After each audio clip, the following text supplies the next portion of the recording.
السلام عليكم، عاملين ايه؟ كل سنة وانتم طيبين. هنعمل النهاردة حلوة شقية كلنا بنحبها، كبار وصغار. مستحيل كده تروحي اي شط، سواء بقى اسكندرية، الساحل، مطروح، اي شط كده بتروحي تصيفي فيه او اي مكان بتروحي تتفسحي فيه في الصيف، لو لازم تلاقي الحلوة دي كده الراجل بيلف بيها على الشط. وطبعا كلنا بنحبها كبار وصغار. النهارده في الفيديو هعلمها لك ازاي تعمليها باي فاكهه موجوده عندك. يعني انا زي ما انتم شايفين عملتها بالتفاح وعملتها بالعنب، ممكن بالفراوله، ممكن بالخوخ، ممكن باي فاكهه موجوده عندك هتعمليها وهتطلع معاكي نتيجتها حلوه.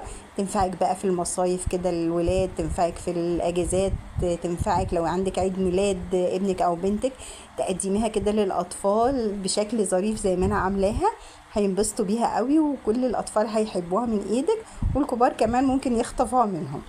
سمي الله وصلي على الرسول، وما تنسيش الاشتراك والدعم لقناتنا.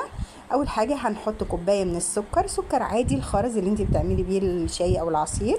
هحط عليهم ربع كوبايه من الميه، انا مش عايزه ميه كتير لان انا عايزه السكر بتاعي يتكرر. ودي معلقه عسل كلوكوز كبيره عشان تساعد ان السكر بتاعي يربط معايا ويبقى في نفس الوقت. مش عايزه سكر كتير عشان ما تجزعش النفس، فدي هتخليه يربط بس من غير ما يبقى مسكر قوي. بقلبهم على النار كده لحد ما يدوب السكر والعسل ويتجانسوا. بعصر عصرة ليمونة،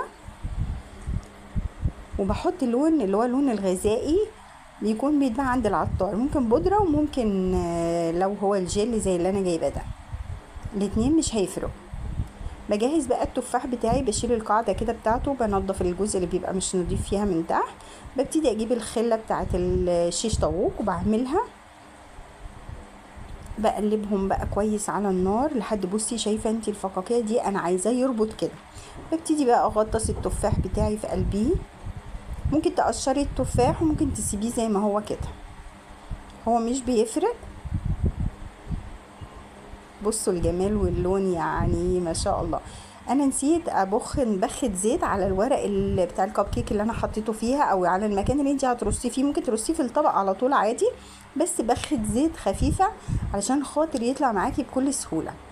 وهنا برضو هعمل العنب بنفس الطريقة، بغطسه كده في قلب السكر ده، بنتي بتحب تساعد. ودي النتيجة النهائية، وما خدتش وقت معانا، بس طلعنا حاجة بصوا شكلها جميل وطعمها ألذ كمان من الشكل بتاعها. انا حبيت كده اعمل لها ديكور بسيط بورق النعناع، لكنها بقى تفاحة كده بالعنق بتاعها. ويا رب كده كل وصفاتي تعجبكم. كل سنة وانتم طيبين، ما تحرمش منكم ولا من دعمكم ليا. يا رب كل فيديوهاتي تكون بتعجبكم. ما تنسوش الاشتراك وتقولوا لحبايبكم على قناتنا، وتساعدونا كده وتدعموا القناة ان هي تكبر بيكم وليكم.